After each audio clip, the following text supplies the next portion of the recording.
আসসালামু আলাইকুম।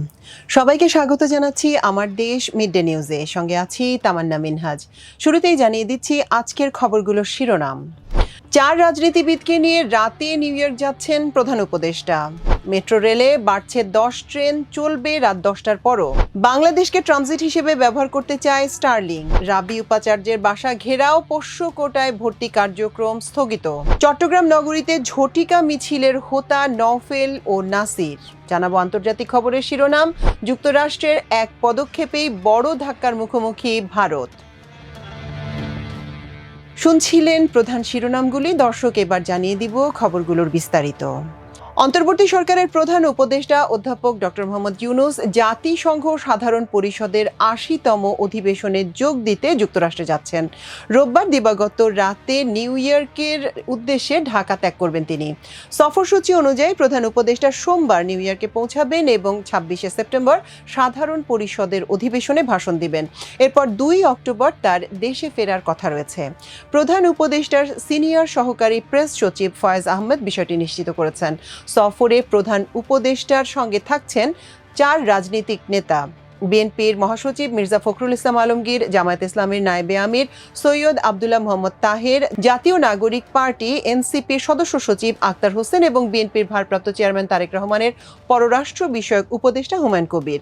এর আগে পররাষ্ট্র উপদেষ্টা মোহাম্মদ তৌহিদ হোসেন সাংবাদিকদের জানিয়েছিলেন, প্রধান উপদেষ্টা বিগত ১ বছরে দেশে সংঘটিত সংস্কার এবং আসন্ন জাতীয় নির্বাচনের মাধ্যমে একটি সত্যিকারের গণতান্ত্রিক রাষ্ট্র ব্যবস্থা প্রতিষ্ঠার অঙ্গীকার বিশ্ব নেতাদের সামনে তুলে ধরবেন। এছাড়া আগামী ৩০শে সেপ্টেম্বর তিনি জাতিসংঘ সাধারণ পরিষদের সভাপতির সভাপতিত্বে high level conference on the situation of Rohingya Muslim and other minorities in Myanmar শীর্ষক এক উচ্চ পর্যায়ের সভায়ও অংশ নেবেন। খুব অল্প সময়ের মধ্যেই রাজধানীবাসীর কাছে জনপ্রিয় হয়েছে মেট্রো রেল। বিদ্যুৎ চালিত এই দ্রুত গতির বাহনে প্রতিদিন ৩.৫ লাখ থেকে ৪ লাখ যাত্রী যাতায়াত করেন। বিশেষ দিনগুলোতে যাত্রী সংখ্যা বেড়ে ৪ লাখ ছাড়িয়ে যায়। লক্ষ্য ছিল উত্তরা মতিঝিল উত্তরার রুটে ঘন্টায় ৬০,০০০ এবং প্রতিদিন ৫ লাখ যাত্রী পরিবহন করা। ২.৫ বছরের বেশি সময় ধরে রাজধানীতে যাত্রী পরিবহন করছে মেট্রো রেল। বর্তমানে বাহনটি দিয়ে দিনে ২০০ বার উত্তরা মতিঝিল উত্তরা রুটে যাতায়াত করছে ট্রেনগুলো। দিন দিন এর যাত্রী সংখ্যা বাড়ছে, তবে ট্রেনের আসন সংখ্যা নির্ধারিত থাকায় একই সময়ে বেশি যাত্রী পরিবহন সম্ভব হচ্ছে না। তাই যাত্রী চাহিদা মেটাতে আরও ১০টি ট্রেন বাড়ানোর চেষ্টা করছে মেট্রো রেল নির্মাণ ও পরিচালনাকারী প্রতিষ্ঠান Dhaka mass transit company limited. DMTCL এর দায়িত্বশীল একাধিক সূত্র জানিয়েছে, চাহিদা এত বেশি যে অনেক সময় যাত্রীদের জায়গা দেওয়া সম্ভব হয় না। ফলে মন্ত্রণালয় থেকেও ট্রেন সংখ্যা বাড়ানোর জন্য চাপ রয়েছে। যদিও ট্রেনের কোচ সংখ্যা বাড়ানো আপাতত সম্ভব নয়। প্রকল্প সূত্রে জানা গেছে, মেট্রো রেলের ৬টি ট্রেনের ২৪ সেট ট্রেন আছে। ভবিষ্যতে এটিকে ৮ কোচে উন্নীত করা যাবে। কিন্তু বর্তমানে চাহিদা থাকলেও ৩টি কারণে প্রতিটি সেট ট্রেনে আরও ২টি কোচ লাগানো যাচ্ছে না। বর্তমানে ৬ কোচের ট্রেনে সর্বোচ্চ ২৩০০ মানুষ একসঙ্গে চড়তে পারেন। ফলে নতুন ১০ ট্রিপ ট্রেন বাড়লে আরও ২৩,০০০ মানুষ পরিবহন করতে পারবে মেট্রো রেল। দায়িত্বশীলরা জানিয়েছেন, মেট্রো রেলের স্টেশনে আরও ২টি কোচ দাঁড়ানোর মতো জায়গা আছে, তবে প্ল্যাটফর্ম স্ক্রিন ডোর লাগানো হয়নি। এটি হচ্ছে প্রথম কারণ। দ্বিতীয়ত, এসব কিছুর জন্য আরও অনেক টাকা প্রয়োজন, যা এই মুহূর্তে সম্ভব নয়। আর তৃতীয়ত, অতিরিক্ত ২টি কোচ লাগালে আরও বিদ্যুতের প্রয়োজন হবে, যা বিদ্যমান ওভারহেড ক্যাটেনারি লোড নিতে পারবে কিনা সেটি নিয়ে সংশয় রয়েছে। ফলে আপাতত সেই পথে হাঁটছে না ডিএমটিসিএল। তবে যোগাযোগ বিশেষজ্ঞরা ট্রেন চলাচলের সংখ্যা বাড়ানোর চেয়ে কোচ বাড়ানোকেই বেশি প্রাধান্য দিচ্ছেন। তারা বলছেন, এমনিতেই শুধু যাত্রী পরিবহন করে খরচ তুলতে পারছে না মেট্রো রেল। ট্রেন চলাচলের সংখ্যা বাড়লে খরচও বাড়বে। এটির চেয়ে ২টি কোচ বাড়ানোকেই প্রাধান্য দেওয়া উচিত। দ্রুত সমস্যা সমাধানের জন্য বর্তমানে আরও ১০ ট্রিপ ট্রেন চালানো যায় কিনা সেটি নিয়ে মন্ত্রণালয় থেকে ডিএমটিসিএল এর চাপ দেওয়া হয়েছে। এরপরে আরও ট্রেন চালাতে ডিএমটিসিএল চেষ্টা করছে। বর্তমানে লোকবল যথেষ্ট না থাকায় নিয়োগ বিজ্ঞপ্তিও প্রকাশ করেছে প্রতিষ্ঠানটি। সবকিছু ঠিক থাকলে খুব শিগগিরই এমআরটি লাইন ৬-এ নতুন ১০ ট্রিপ ট্রেন যুক্ত হবে।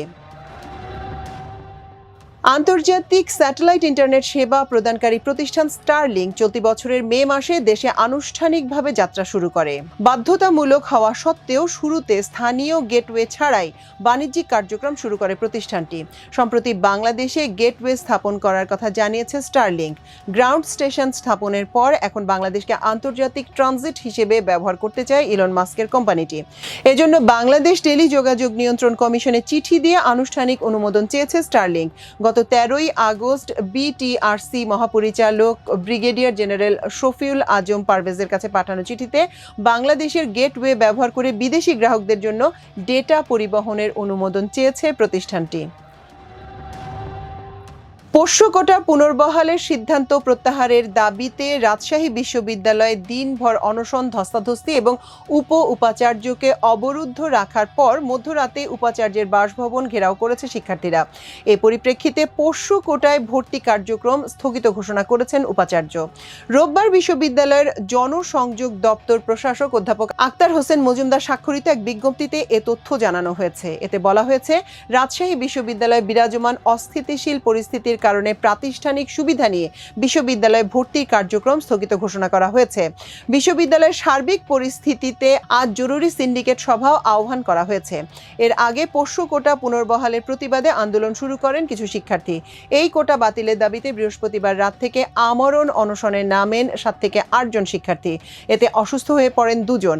প্রশাসনের নির্বিকার অবস্থান মেনে নিতে না পেরে অবরুদ্ধ করে রাখা হয় উপাচার্য অধ্যাপক মঈনুদ্দিন, রেজিস্ট্রার অধ্যাপক ইফতিখারুল ইসলাম মাসুদ, প্রক্টর অধ্যাপক মাহবুবুর রহমান ও জনসংযোগ প্রশাসক অধ্যাপক আক্তার হোসেন মজুমদার সহ আরও অনেককে। এক পর্যায়ে আন্দোলনকারীরা তাদের সঙ্গে হাতাহাতিতে জড়ান। এদিকে উপাচার্য ও প্রক্টরকে শারীরিকভাবে লাঞ্ছিত করার অভিযোগ এনে জড়িতদের দৃষ্টান্তমূলক শাস্তির দাবিতে রাজশাহী বিশ্ববিদ্যালয়ের শিক্ষক কর্মকর্তা কর্মচারীদের একটি অংশ কর্মবিরতি শুরু করেছেন। বিশ্ববিদ্যালয়ের বুদ্ধিজীবী চত্বরে রোববার সকাল থেকে শিক্ষক কর্মকর্তা কর্মচারীদের বসে থাকতে দেখা যায়। দাবি আদায় না হওয়া পর্যন্ত এই কর্মসূচি চলবে বলে তারা জানিয়েছেন। চট্টগ্রাম মহানগরীর বিভিন্ন এলাকায় প্রায় প্রতিদিনই কার্যক্রম নিষিদ্ধ আওয়ামী লীগ ও ছাত্রলীগ সহ দলটির অঙ্গ সংগঠন ঝটিকা মিছিল করছে। সিটি সার্ভিস হিউম্যান হলারে করে 15 থেকে 20 জন এসে অপেক্ষাকৃত কম জনসমাগম এলাকায় গাড়ি থেকে নেমে মুখে মাস্ক লাগিয়ে হঠাৎ করে জয় বাংলা স্লোগান দেয় তারা। মিছিল করে 30 থেকে 40 সেকেন্ডের মধ্যে, এরপর মিশে যায় পথচারীদের সঙ্গে। তাদের মধ্যেই 2-3 জনের দায়িত্ব থাকে মিছিলের ভিডিও করে পলাতক কেন্দ্রীয় নেতাদের কাছে পাঠানোর। সেখান থেকে ছড়িয়ে দেওয়া হয় সামাজিক যোগাযোগ মাধ্যমে। তবে আওয়ামী লীগের নতুন এ কৌশল ধরে ফেলেছে পুলিশ। কয়েকজনকে গ্রেপ্তারের পর মিছিলের নেতৃত্ব দেয়া কয়েকটি গ্রুপকে ইতিমধ্যেই চিহ্নিত করা হয়েছে। এ কাজে নিয়োজিত কয়েকটি যানবাহনকেও নজরদারিতে রাখা হয়েছে। সূত্র জানিয়েছে, প্রধানত 5টি গ্রুপ নগর জুড়ে এসব ঝটিকা মিছিল করছে। প্রতিটি গ্রুপ 15 থেকে 20 জন করে সদস্য রয়েছে। এক এক গ্রুপ এক এক দিন ভিন্ন ভিন্ন এলাকায় মিছিল করছে। এর মধ্যে 3টি গ্রুপের সমন্বয় করছেন পলাতক সাবেক শিক্ষামন্ত্রী মহিবুল হাসান চৌধুরী নওফেল। আরেকটি গ্রুপ পরিচালনা করছেন চট্টগ্রাম সিটি কর্পোরেশনের সাবেক মেয়র আ.জ.ম নাসির উদ্দিন। তবে নাসির সরাসরি নেতাকর্মীদের সঙ্গে কথা বলেন না। তার পক্ষে চসিকের সাবেক 2 কাউন্সিলর 2টি গ্রুপ নিয়ন্ত্রণ করছেন। অন্যদিকে নওফেলের গ্রুপগুলো ভার্চুয়ালি তিনি নিজেই পরিচালনা করেন। নওফেল গ্রুপের মিছিলগুলো আওয়ামী লীগের গুজব ছড়ানো ফেসবুক পেজগুলোর পাশাপাশি তার নিজ নামের ভেরিফাইড পেজেও নিয়মিত আপলোড করা হচ্ছে। সূত্রের দাবি, এসব গ্রুপ শুধু দলীয় কর্মী নয়, কয়েক ডজন ভাড়া খাটা দিনমজুরও রয়েছে। প্রত্যন্ত এলাকা থেকে নির্ধারিত সময়ের কয়েক ঘন্টা আগে খোলা পিকআপে করে শহরে তাদের আনা হয়। এরপর দলীয় কর্মীদের সঙ্গে মিছিলে পাঠানো হয়। একটি মিছিল করতে আসা যাওয়ার ভাড়া, দুবেলা খাবারের সঙ্গে জনপ্রতি দেয়া হয় 4-5 হাজার টাকা। বেশিরভাগ লোক আনা হচ্ছে আনোয়ারা, কর্ণফুলী, রাউজান, রাঙ্গুনিয়া, পটিয়া এবং চান্দাইশ থেকে। নাম প্রকাশে অনিচ্ছুক এক শ্রমিক জানান, সকালে ইউনিয়ন থেকে আমাদের ডেকে আনা হয়, গিয়ে দেখি ট্রাক দাঁড়িয়ে আছে। শহরে এসে শুধু মিছিলে হাঁটতে হয়, বিকালে আবার ট্রাকে করে বাড়ি ফেরা। চলতি মাসের 20 দিনে আগ্রাবাদ, লাভ লেন, ওয়াসা মোড়, হামজারবাগ, আদালত চত্বর, অক্সিজেন, 5 লাই সহ নগরীর বিভিন্ন এলাকায় 12 থেকে 14টি ঝটিকা মিছিল করেছে নিষিদ্ধ আওয়ামী লীগ ও ছাত্রলীগ। আগ্রাবাদ এক্সেস রোডের জসিমউদ্দিন নামে এক মুদির দোকানি জানান, হঠাৎ দেখি ট্রাক থেকে লোকজন নামছে। এর পরপরই সবাই পকেট থেকে মাস্ক বের করে মুখে লাগাচ্ছেন। আরেকজন এসে শার্টের ভেতর থেকে ব্যানার বের করছে। 2 মিনিটের মধ্যেই জয় বাংলা স্লোগান দিয়ে মিছিল শুরু করে তারা। 100 থেকে 150 গজ পর্যন্ত দৌড়ে মিছিল করে। এ সময় একটি মোটরসাইকেল মিছিলের সামনে ছিল। মোটরসাইকেলের পেছনে বসে একটি ছেলে পুরো মিছিলের ভিডিও করে। পুরো ঘটনা 3 মিনিটের মধ্যে শেষ হয়। মিছিল শেষে সবাই মাস্ক ফেলে দিয়ে পথচারীদের সঙ্গে মিশে যায়। মিছিলে অংশ নেওয়া লোকজনের কেউ ওই এলাকার নয় বলে জানান তিনি। গত বছরের 5 আগস্ট ক্ষমতাচ্যুত হয়ে শেখ হাসিনা পালিয়ে যান। একই সঙ্গে শীর্ষস্থানীয় নেতাকর্মীরাও পালিয়ে যান। সম্প্রতি খবর প্রকাশ হয় ভারতে এস আলমের সঙ্গে শেখ হাসিনার বৈঠক হয়েছে। দেশে মিছিল করার জন্য কয়েক হাজার কোটি টাকা বাজেট করা হয়েছে। ওই টাকা দিয়ে এখন ভাড়ায় মানুষ এনে শহরে মিছিল করাচ্ছে দলটি। পুলিশের হাতে বিভিন্ন সময় আটক হওয়া বেশ কয়েকজন স্বীকারও করেছেন তাদের গ্রাম থেকে শহরে আনা হয়েছে। মিছিল শেষে আবার গ্রামেই চলে যায় তারা।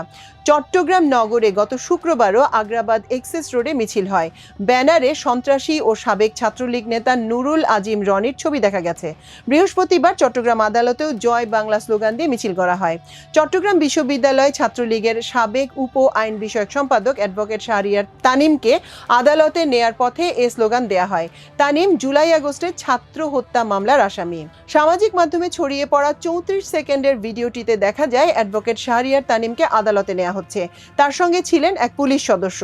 পেছন পেছন 5-7 জন আইনজীবী জয় বাংলা বলে স্লোগান দিচ্ছেন। চট্টগ্রাম আদালত আইনজীবী সমিতির সাধারণ সম্পাদক হাসান আলী চৌধুরী আমার দেশকে বলেন, কার্যক্রম নিষিদ্ধ আওয়ামী লীগের আইনজীবীরা জয় বাংলা স্লোগান দিয়েছে। আমরা পুলিশকে ব্যবস্থা নিতে বলেছি। পাশাপাশি আইনজীবী সমিতি এ বিষয়ে ব্যবস্থা নিচ্ছে। এবার আন্তর্জাতিক খবর।